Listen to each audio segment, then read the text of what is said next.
நான் முதல்ல பேசிடுறேன். ஏன்னா சீமான் பேசினதுக்கப்புறம் நான் பேசி நிச்சயமாக யாரும் அதை ரசித்து கேட்க மாட்டீங்கன்னு எனக்கு தெரியும். இந்த டிடிடி படத்தினுடைய வெற்றி விழாவை கொண்டாட இங்கே வந்திருக்கின்ற திரையுலக பிரமுகர்களே, அன்பிற்குரிய பத்திரிகை நண்பர்களே, இந்த படத்தினுடைய வெற்றி மிகப்பெரிய மகிழ்ச்சி எல்லாருக்கும் கொடுத்துருக்குன்னா அதுக்கு 2 முக்கியமான காரணம்.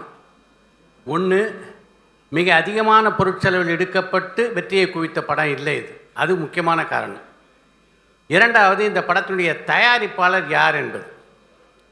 இந்த படத்தினுடைய வெற்றி நிச்சயமாக இன்னொரு 50-60 இளைஞர்களுக்கு புதிய படங்களை இயக்கக்கூடிய வாய்ப்பினை பெற்றுத்தரும். அப்படின்றதுனால தான் இந்த வெற்றி இன்னும் கொஞ்சம் கூடுதலான ஒரு மகிழ்ச்சி எல்லாருக்கும் தெரியுது. இந்த படத்தை பொறுத்த வரைக்கும் ஒரு சிம்பிள் சப்ஜெக்டு. நிதிஷ் சகாதேவ் ரொம்ப அழகாக அந்த படத்தை இயக்கியிருக்கார். மிகச்சரியாக கதாபாத்திரங்களுக்கான நடிகர்களை தேர்ந்தெடுத்தார். அதான் ரொம்ப முக்கியமான விஷயம்.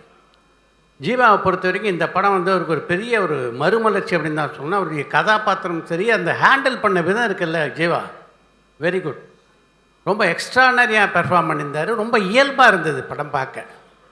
எப்போவுமே இது மாதிரி படங்கள் நடிக்கும்போது எல்லா கதாநாயகரும் நமக்கு ஒரு 2 பாட்டு, நமக்கு ஒரு 4-5 ஃபைட்டு இதெல்லாம் எதிர்பார்ப்பாங்க. அதெல்லாம் தவிர்த்து விட்டு இந்த படத்துக்கு என்ன ஒரு கதாநாயகன் நியாயமாக செய்யணுமோ அதை ஜீவா பண்ணியிருந்தார். அதுதான் இந்த படத்தினுடைய வெற்றிக்கு மிக முக்கியமான காரணம் அப்படின்னு நினைக்கிறேன்.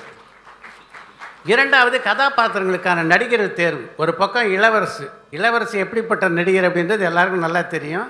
சரியான கதாபாத்திரத்தை கொடுக்கணும் இளவரசிக்கிட்ட.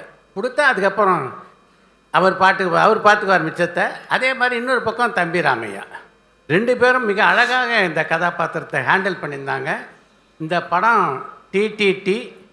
இந்த படத்தினுடைய தயாரிப்பாளரை பொறுத்த வரைக்கும் அவர் MMT, man of Midas touch. அதுதான் இந்த படத்தினுடைய வெற்றிக்கு காரணம். இந்த படத்தினுடைய வெற்றிக்கு துணை இருந்த எல்லோருக்கும் என்னுடைய வாழ்த்துக்களை தெரிவித்துக் கொள்கிறேன். நன்றி, வணக்கம்.